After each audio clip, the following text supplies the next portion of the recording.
की दुनिया में हर खबर है खास, लेकिन जो खबरें बढ़ाती हैं आपका हौसला और विश्वास, ऐसी तमाम खबरों को देश भर से समेटकर हम लेकर आते हैं खास आपके लिए अपने इस विशेष प्रोग्राम के जरिए।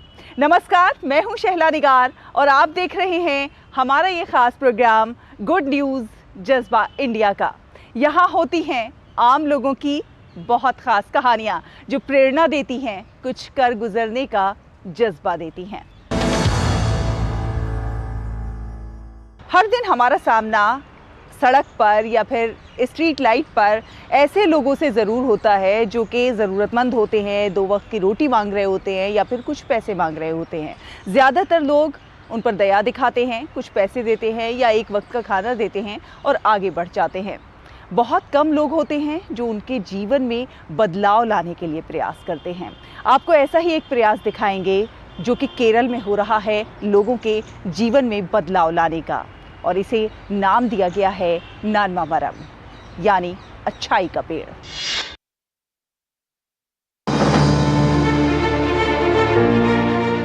नानमा मरम, अच्छाई का पेड़, एक कोशिश जरूरतमंदों को भोजन देने, बीमार लोगों को उपशामक देखभाल प्रदान करने, गरीब बेरोजगारों को स्वरोजगार प्रदान करने और जरूरतमंदों को पैदल चलने में सहायता प्रदान करने की। संगठन स्वरोजगार के लिए पूंजीगत सामान की भी आपूर्ति करता है। कोविड लॉकडाउन के दौरान एक किराने की दुकान के मालिक सलाम ने अपने कुछ दोस्तों के साथ निराश्रितों को भोजन उपलब्ध कराने का फैसला किया। अब नानमा मरम एक ऐसा संगठन बन गया है जहां 500 से अधिक लोग धर्मार्थ गतिविधियों में शामिल हैं। दरअसल कोरोना महामारी का दौर सड़क पर रहने वाले कई निवासियों, प्रवासी श्रमिकों और दैनिक वेतनभोगी लोगों के लिए एक झटका था और एक बहुत बड़ी बाधा थी उन लोगों के लिए जो दैनिक जीवन के लिए बाहरी भोजन पर निर्भर थे। अचानक उनके पास रहने के लिए कोई जगह नहीं थी। इन सब के दौरान सलाम ने उनकी दुर्दशा देखी और उन्होंने जल्दी ही क्षेत्र के लगभग 10 लोगों के लिए प्रतिदिन खाना बनाना और परोसना शुरू कर दिया। जैसे जैसे बात फैली और अधिक लोग उनके दरवाजे पर दस्तक देने लगे। जैसे ही संख्या बढ़कर 50 हो गई, सलाम ने अपने दोस्तों और साथी सामाजिक कार्यकर्ताओं से मदद मांगी, एक व्हाट्सएप ग्रुप बनाया और इस भोजन के लिए पैसे का योगदान भी किया। नानमा मरम अब एक बड़े पेड़ की तरह जरूरतमंदों की मदद कर रहा है। ये संगठन स्वैच्छिक दान पर चलता है और एक भी दिन ऐसा नहीं गया जब वो भोजन उपलब्ध नहीं करा पाए हों। इस पहल के पीछे का कारण कोरोना है। जब महामारी फैली और लॉकडाउन लगाया गया, रेलवे स्टेशन और सड़कों पर रहने वाले निराश्रितों को भोजन की कमी के कारण बहुत परेशानी हुई। कान्हागढ़ में ऐसी जनसंख्या बहुत अधिक है। जब हमें स्थिति के बारे में बताया गया तो हमने पहल शुरू की। धर्मार्थ इकाई के सदस्य अपने परिवार के सदस्यों के जन्मदिन, विवाह, गृह प्रवेश आदि जैसे विशेष अवसरों पर अतिरिक्त योगदान प्रदान करते हैं। नानमा मरम प्रतिदिन निराश्रितों के लिए निःशुल्क भोजन वितरित करती है। हम रोगियों का विशेष ध्यान रखते हैं। हम मरीजों को यथासंभव सहायता प्रदान करते हैं। हमने बिस्तर पर पड़े कई मरीजों के लिए खाटें खरीदी। हम उन्हें आवश्यक दवाएं भी उपलब्ध कराते हैं। हमारे धर्मार्थ गतिविधियों की वित्त पोषित करने के लिए कई अच्छे लोग हमारे साथ हैं। हम हर संभव तरीके से लोगों की मदद करना जारी रखना चाहते हैं। हम यह भी उम्मीद करते हैं कि अधिक से अधिक लोग अच्छा काम करना शुरू करें, चाहे वे दुनिया के किसी भी हिस्से में हो, किसी भी छोटे तरीके से। नानमा का मतलब है अच्छा करना। इस पहल का नाम नानमा मरम रखा गया है, जिसका अर्थ है पुण्य का पेड़। इस प्रयास के माध्यम से लक्ष्य बहुमूल्य प्राकृतिक संसाधनों का संरक्षण करना और साथ ही साथ जरूरतमंदों की भूख को शांत करना है। गुड न्यूज़ जज्बा इंडिया के लिए केरल से ब्यूरो रिपोर्ट, डीडी न्यूज़।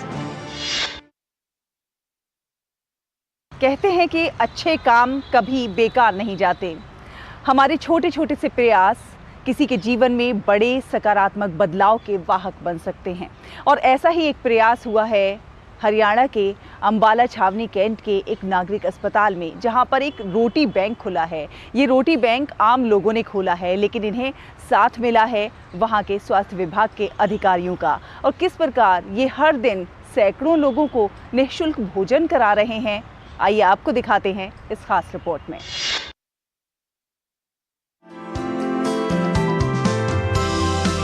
ये है अंबाला छावनी के नागरिक अस्पताल में मौजूद रोटी बैंक, जहां रोज सैकड़ों रोगियों को निःशुल्क भोजन कराया जा रहा है। ये प्रयास है यहाँ के स्थानीय आम लोगों का, जिन्हें सहयोग मिला है अस्पताल के स्वास्थ्य विभाग के अधिकारियों का, और इसलिए अस्पताल में ही बनी है रोटी बैंक रसोई, जहां स्थानीय नागरिक और अस्पताल कर्मचारी मिलकर रोगियों के लिए भोजन बनाते हैं और फिर उन्हें निःशुल्क पहुंचाया जाता है। पिछले काफ़ी टाइम से, ये 8 साल से रोटी बैंक चल रहा है। पेशेंट्स, अटेंडेंट्स, एवरीबडी यहाँ पर आके free of cost her time खाना ले सकते हैं।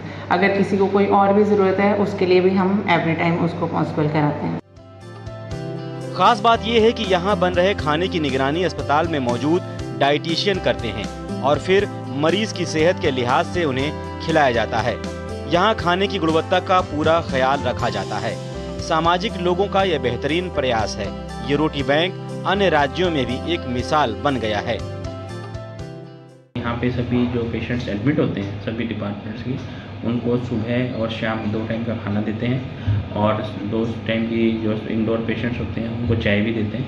इसके अलावा कभी वो अटेंडेंट्स को भी, एक अटेंडेंट को साथ में भोजन की सुविधा करते हैं। लोगों के इस प्रयास से मरीज और उनके परिजन भी काफी खुश हैं। वो बताते हैं कि रोटी बैंक की जितनी सराहना की जाए कम है। यहाँ भोजन के साथ नाश्ते में चाय व दूध भी मिलता है। कुछ रोगियों का कहना है कि ये खाना घर के जैसा गर्म और स्वादिष्ट होता है। हाँ जी, रोटी बैंक वाले आते हैं, निःशुल्क खाना मिलता है, मरीज को मिलता है, प्लस जो उसके साथ बैठता कभी उनको भी दे देते हैं और बहुत बढ़िया खाना मिलता है जी। सुबह पहले चाय, उसके साथ रस और उसके साथ फिर उसके बाद दलिया, उसके बाद फिर खाना आता है दोपहर को और फिर शाम को, मतलब कि सारा दिन चलता ही रहता है। अंबाला छावनी के नागरिक अस्पताल में बीते 8 साल से यह रोटी बैंक चल रहा है। यहाँ प्रत्येक रोगी का डाइट चार्ट बनाया गया है। इस बात का खास ख्याल रखा जाता है कि भोजन में पौष्टिक तत्वों की मात्रा अधिक हो। इसके लिए ताज़ी सब्जियों का भी प्रयोग किया जाता है। गुड न्यूज जज़्बा इंडिया के लिए अंबाला से मनोज सबरवाल की रिपोर्ट, DD न्यूज। कहते हैं कि नर सेवा ही नारायण सेवा है और ईश्वर की सेवा का सही मायने में एक खास उदाहरण प्रस्तुत कर रहे हैं ये लोग। ऐसी ही अच्छी खबरों के सफर को अभी जारी रखेंगे। वक्त हुआ एक छोटे से ब्रेक का, जल्द हाजिर होंगे। आप देखते रहिए गुड न्यूज जज़्बा इंडिया का। यूट्यूब देख रहे हैं, मैं हूं अशोक किरवा। कोई फैक्ट चेकर चाहता है कि राज्य मुसलमानों को आज लड़ियों सवाल है। आसान नहीं होता सच के लिए लड़ना। जिसकी आवाज कोई नहीं बनेगा, उसकी आवाज हम बने। जो डर जाते हैं वो झूठ से कहां टकराते हैं। जो गरीब के स्कूल में, गरीब के स्वास्थ्य के लिए खर्च होना चाहिए, वो लूट कर इन्होंने अमीर ठेकेदारों को दे दिया। सच को जानना हो तो झूठ पर करना होता है प्रहार, हर बार, बार बार। मैंने आपसे पूछा, आपने ठीक है नहीं कहा ना आपने। और कोई मुद्दा नहीं है तो सोनिया गांधी की गुडबुक में मैं अपना नाम गोल्डन अक्षरों में कैसे दाखिल करूं? इसलिए न फेक न्यूज न झूठ, हमेशा सच के साथ 2-2। देखिए मेरे साथ 2-2, सोमवार से शुक्रवार रात 9 बजे सिर्फ DD न्यूज पर।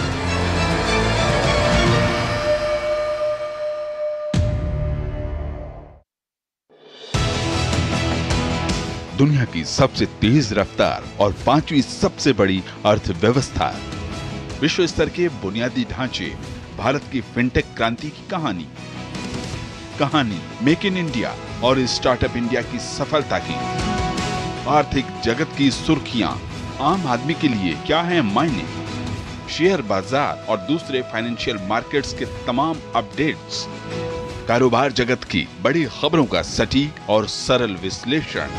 देखिए इकोनॉमी टुडे सोमवार से शुक्रवार सुबह 9:30 बजे सिर्फ DD न्यूज पर।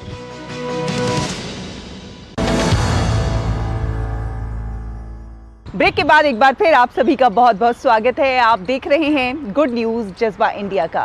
अक्सर आपने ये कहते ज़रूर सुना होगा कि उस व्यक्ति की आंखें नहीं हैं, लेकिन उसके बावजूद उसने ये परीक्षा पास कर ली, वो परीक्षा पास कर ली, ये करके दिखा दिया। आप सोचते होंगे कि ये भला कैसे हो जाता है। तो जिन आंखों ने कभी इस दुनिया को नहीं देखा, उनकी आंखें बनकर उनके जीवन में रोशनी लाने का काम कर रहे हैं, उन्हें समाज में इज्जत दिलाने का काम कर रहे हैं अहमदाबाद में युवाओं के कई ग्रुप।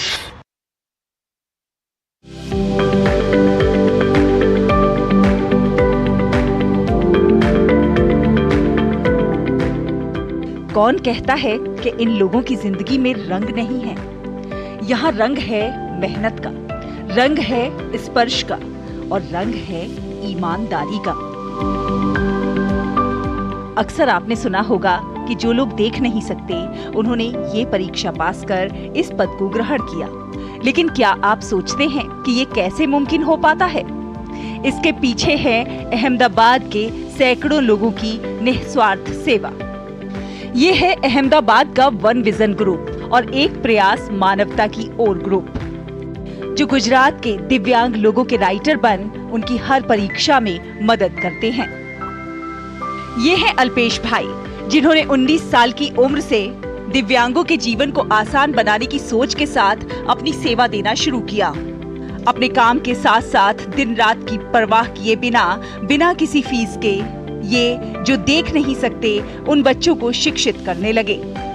उनकी लगन को देखकर और भी लोग उनके साथ जुड़े और ऐसे कई ग्रुप तैयार हो गए जो दिव्यांग बच्चों के लिए लिखने का काम करने लगे। खुद अल्पेश भाई ने 700 से अधिक पेपर में राइटर होने का एक रिकॉर्ड बनाया है, जो काफी सराहनीय है।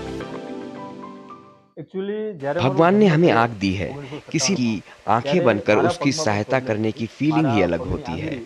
अब वह हमारे बच्चे जैसे ही हो गए हैं, चाहे वह उम्र में बड़े हों या छोटे। जब उनके एग्जाम शुरू होते हैं तो घर का माहौल खुद के बच्चे के एग्जाम जैसा ही हो जाता है। कहीं न कहीं भगवान ने हमें इस लायक बनाया है कि हम किसी के काम आ सकें। ये है ताहिर खान, जो भले ही इस दुनिया को देख नहीं सकते, पर आज इस मुकाम पर पहुंचे हैं कि इस दुनिया को मार्गदर्शन देते हैं। रेलवे में सरकारी नौकरी पाकर आज इस पद पर पहुंचने में इन युवाओं की निस्वार्थ सेवा अनुकरणीय है। रेलवे के एग्जाम में मुझे राइटर नहीं मिल रहा था, तो मैंने अल्पेश सर को बताया और कहा कि मुझे राजकोट में एग्जाम लिखने के लिए लेखक की जरूरत है और कोई आ पाए ऐसा नहीं मिल रहा। उन्होंने मुझे बिना कुछ सोचे समझे हाँ कह दिया। उस समय मैं आर्थिक रूप से भी कमज़ोर था और मेरे पास पैसे नहीं थे। तब अल्पेश सर ने खुद के खर्चे से मेरा एग्ज़ाम दिलवाया। 1,54,00,000 नेत्रहीन छात्रों ने यह परीक्षा दी, जिसमें मेरा सिलेक्शन हुआ। जब से ब्लाइंड स्टूडेंट यहाँ आने लगे, उन्हें पता चलने लगा कि वन विजन नाम का एक ग्रुप है जो ब्लाइंड लोगों के लिए लेखक के रूप में सहायता करता है। तो वह हमें कॉल करने लगे और कुछ कॉलेज के प्रोफेसर को भी पता था कि हम ब्लाइंड बच्चों की ऐसे मदद करते हैं, तो उन्होंने भी उनसे संपर्क करने में हमारी भी मदद की। अभी वन विजन ग्रुप में हमारे पास 900 लोग हैं और हर दिन अहमदाबाद में ब्लाइंड बच्चों की मात्रा बढ़ती जा रही है। तो हमें लेखक की खूब ज़रूरत है, क्योंकि हर दिन अलग अलग एग्ज़ाम चलता रहता है, जैसे school exam, government exam, college के इंटरनल एंड एक्सटर्नल एग्ज़ाम। कहते हैं कि जिसे मंजिल पानी है, उसकी राह में कितनी ही कठिनाइयां क्यों ना हो, प्रकृति उन कठिनाइयों को दूर करने के लिए मददगार भेज ही देती है। जो लोग देख नहीं सकते, ऐसे लोगों की मदद के लिए बने युवाओं के ये ग्रुप समाज सेवा का बेहतरीन उदाहरण प्रस्तुत करते हैं। गुड न्यूज जज्बा इंडिया के लिए गुजरात से लक्ष्मण राजपूत के साथ सुमन बोराना की रिपोर्ट, डीडी न्यूज।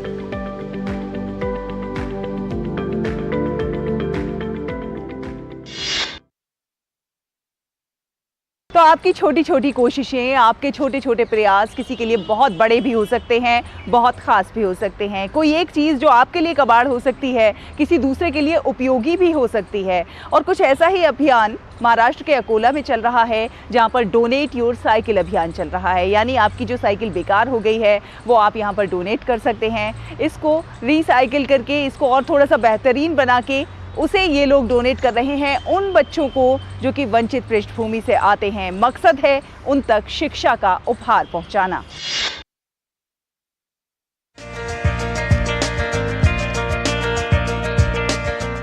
कुछ बेहतर करने के छोटे छोटे प्रयास किसी के जीवन पर गहरा प्रभाव डाल सकते हैं और ऐसी ही एक सकारात्मक पहल घरेलू साइकिलों का विचारशील उपयोग है। अकोला में विद्या भारती संस्थान द्वारा शुरू किया गया डोनेट योर साइकिल अभियान इसका खूबसूरत उदाहरण है।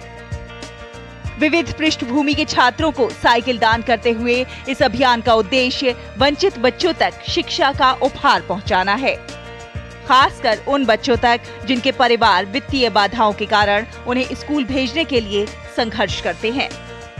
अकोला जिला की ओर से डोनेट योर साइकिल ऐसा एक उपक्रम हमने 1 अगस्त से चालू किया है। इस उपक्रम के अनुसार जो लोग है जिनके पास साइकिल है मगर जो उपयोग में नहीं है, ऐसी साइकिल हम लेके जो ज़रूरतमंद विद्यार्थी है वहाँ तक पहुँचाते हैं ताकि वो विद्यार्थी जो है जिनको ज़रूरत है वो पैदल जाते हैं 5-5 किलोमीटर 8-8 किलोमीटर दूर जाते हैं। तो ऐसे लोग बच्चों को वो साइकिल मिल जाती है तो उनका समय बच जाता है। जिन परिवारों के पास अब साइकिलें हैं वो दोगुनी खुशी का अनुभव कर रहे हैं। इस नई गतिशीलता के साथ बच्चे अब उत्साह के साथ स्कूल जा रहे हैं और अपनी पढ़ाई पर अधिक ध्यान केंद्रित कर रहे हैं। इस पहल से विद्यार्थियों में सकारात्मकता की भावना भी जागृत हुई है। ही सायकल मला खूप आवडलेली आहे। पहिले पैदल जात होते ते खूप वेळ होत होती शाळेला जायला। आता सायकल आहे, आता लवकर जाते आणि अभ्यासासाठी मला टाइम मिळतो। मला सायकल दिल्याबद्दल विद्या भारतीचे धन्यवाद। पहिला मी शाळेत पैदल जायची होती पण आता मी सायकल घेऊन जाते। मला सायकल दिल्या त्या कारणाने माझा खूप फायदा आहे। मी कुठं पण आता सायकल घेऊन जाते। मला ट्यूशनला वगैरे जायचं असलं तर मी सायकल घेऊनच जाते। परिवहन चुनौतियों के कारण बच्चों के स्कूल ना जाने की प्रचलित समस्या लंबे समय से चिंता की विषय रही है। ये न केवल छात्रों बल्कि उनके माता पिता के लिए भी गंभीर दुविधा पैदा करता है। दूरदराज के क्षेत्रों में बच्चों खासकर लड़कियों को अक्सर घरेलू जिम्मेदारियों में सहायता करने और अपने परिवार की आय में योगदान करने के लिए स्कूल छोड़ने के लिए मजबूर किया जाता है और इसीलिए एक साधारण साइकिल न केवल स्कूल तक पहुंचने का साधन प्रदान करती है बल्कि बाधाओं को तोड़ने का प्रतीक भी है। ये सामूहिक प्रयास ये सुनिश्चित करता है कि लड़कों और लड़कियों दोनों को बिना किसी भेदभाव के मजबूत शैक्षिक सहायता प्राप्त हो सके। गुड न्यूज जज्बा इंडिया के लिए अकोला से रूही मलिक की रिपोर्ट, डीडी न्यूज।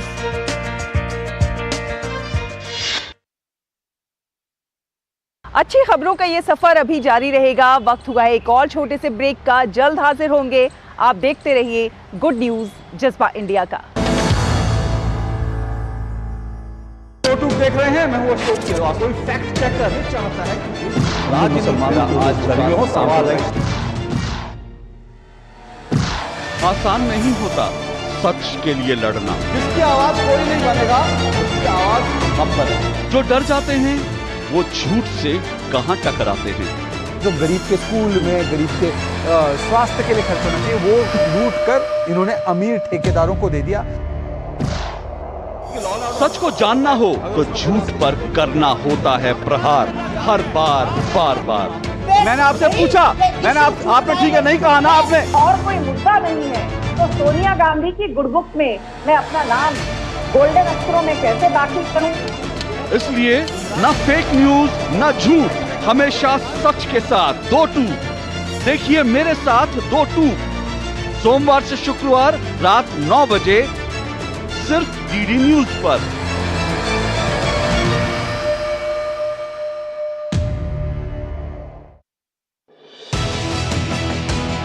दुनिया की सबसे तेज रफ्तार और 5वीं सबसे बड़ी अर्थव्यवस्था, विश्व स्तर के बुनियादी ढांचे, भारत की फिनटेक क्रांति की कहानी मेक इन इंडिया और स्टार्टअप इंडिया की सफलता की, आर्थिक जगत की सुर्खियां, आम आदमी के लिए क्या है मायने, शेयर बाजार और दूसरे फाइनेंशियल मार्केट्स के तमाम अपडेट्स, कारोबार जगत की बड़ी खबरों का सटीक और सरल विश्लेषण। देखिए इकोनॉमी टुडे सोमवार से शुक्रवार सुबह 9:30 बजे सिर्फ डीडी न्यूज पर।